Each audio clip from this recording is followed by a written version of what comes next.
ఈ ప్రపంచంలో అత్యంత లక్కీయెస్ట్ పర్సన్ గురించి అయితే మనం ఈ వీడియోలో తెలుసుకున్నాము. ఇతని పేరు వచ్చేసి ఫ్రెండ్స్ సెలాక్ అంటారు.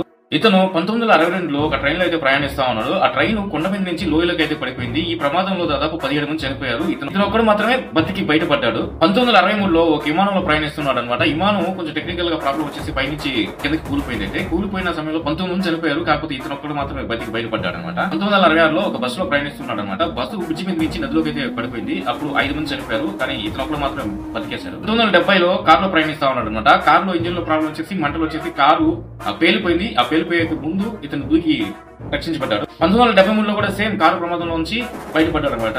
కారు అయితే పేలిపోయింది, ఇతను మాత్రం బయటపడ్డాడు. 1995లో రోడ్డు మీద నడుచుకుంటూ వెళ్తుంటే బస్సు వచ్చేసి గుద్దేసింది. ఆ బస్సు ప్రమాదంలో ఇతనికి ఏం కాలేదు, మళ్ళీ బతికి బయటపడ్డాడు. 1996లో కొండ మీద నుంచి కారు 300 అడుగులు లోయలో పడిపోయింది. ఇలాంటి సమయంలో కూడా అతను కారు నుంచి దూకేసి అక్కడ ఉన్న చెట్టును పట్టుకుని వేలాడి బతికేశాడంట. ఇవన్నీ కాక 2003లో యుఎస్ లో ఒక లాటరీ అయితే విన్ అయ్యారు. దాదాపు $1 బిలియన్. అదృష్టం అంటే ఇదే కదా.